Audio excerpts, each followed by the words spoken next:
जिंदगी में कब क्या हो जाए इसका कुछ नहीं पता। आसान शब्दों में कहें तो हर किसी के जीवन में अचानक तरह तरह की कुछ न कुछ घटनाएं होती ही रहती हैं। कभी कोई ले ऑफ का शिकार हो जाता है तो कभी कोई किसी दुर्घटना का भी शिकार हो जाता है, कभी कोई किसी गंभीर बीमारी का शिकार हो जाता है, तो कभी लोग उनकी लापरवाही या फिर गलत आदतों की वजह से भारी नुकसान में पड़ जाते हैं।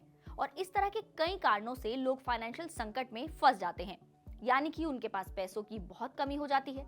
ऐसे हालातों में लोग कर्ज या उधार लेने का या फिर उससे काम चलाते हैं। ऐसे में कई लोग अपने करीबी दोस्तों या फिर रिश्तेदारों से लोन लेते हैं या फिर उनसे मदद लेने की कोशिश करते हैं, और जिनके पास ये ऑप्शन नहीं होता वो लोग लोन लेने का प्रयास करते हैं। तो ऐसी स्थितियों में लोन मिल भी जाता है, क्योंकि ऐसे लोग जल्दी ही गलत जाल में फंस जाते हैं, यानी कि उन एप्स का शिकार हो जाते हैं जो आज की जो डिजिटल की दुनिया है उसमें ऐसे लोगों का फायदा उठाती हैं, जिन्हें आप कह सकते हैं इंस्टेंट लोन एप्स, जो कि बाजार में खूब प्रचलित हैं, जो मिनटों में लोन देने का झांसा देते हैं। सोशल मीडिया पर अक्सर ऐसे ऑफर्स देखने को मिलते हैं जहां सस्ते में और बिना ज्यादा डॉक्यूमेंटेशन के लोन देने का लालच दिया जाता है, और जरूरतमंद इंसान इस ऑफर के झांसे में फंस भी जाते हैं। तो इस वीडियो में हम आपको ऐसे ही लोन एप्स के बारे में, उनके नुकसान के बारे में, और फिर आप इनसे कैसे बच सकते हैं, कैसे आप इनके जाल में ना आए, इससे आप कैसे बचाव रख सकते हैं, इसके बारे में भी हम सब बताएंगे। तो ये वीडियो आखिर तक देखिएगा।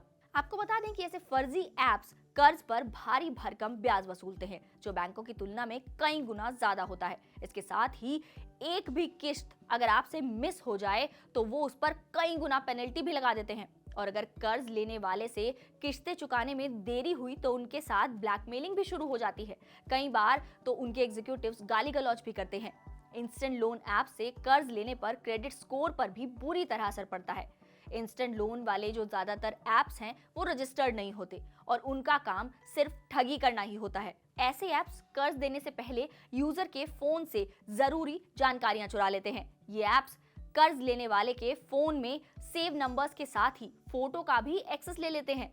ज्यादातर मामलों में एप्स लोन देने से पहले ही भारी भरकम टैक्स और चार्जेस काट चुके होते हैं। कई बार एप्स की ओर से स्कैमर्स कर्जदार को फोन करके बहुत बदतमीजी से बातें करते हैं। ऐसे हजारों मामले सामने आए हैं जिनमें लोगों ने ब्लैकमेलिंग से परेशान होकर सुसाइड तक कर लिया है। आपको बता दें कि रिजर्व बैंक के गाइडलाइन के अनुसार सिर्फ बैंकों और शेडो बैंकों को ही लोन देने या उनकी किस्तें वसूलने का अधिकार है। इसमें थर्ड पार्टी की कोई भी दखलंदाजी नहीं होनी चाहिए। लोन देने या कर्ज की किश्तों को लेकर सारे ट्रांजैक्शंस कर्जदारों के बैंक खाते और रेगुलेटर कर्ज देने वालों के बीच में होने चाहिए। एप्स को दिए जाने वाली फीस का भुगतान कर्ज देने वाले करेंगे, और कर्जदारों के ऊपर इसका बोझ नहीं डाला जाएगा। सिर्फ वही डेटा कलेक्ट किए जाने चाहिए लेकिन जिनकी बेहद ज्यादा जरूरत होती है, और इनका भी क्लियर ऑडिट होना बेहद जरूरी है। और बिना ग्राहक की मंजूरी के क्रेडिट लिमिट को नहीं बढ़ाया जा सकता। तो अगली बार आप भी ऐसा कोई इंस्टेंट लोन ऐप का अगर ऐड देखें तो पहले उसके बारे में सब कुछ पता कर लें, और इस बात को याद रखें कि आप ऐसे गलत ऐप्स के झांसे में ना आए। चाहे आपको कितनी भी जरूरत हो, आप सही तरीकों से लोन लेने की कोशिश करें और अपने फाइनेंसेस को हैंडल करने की कोशिश करें।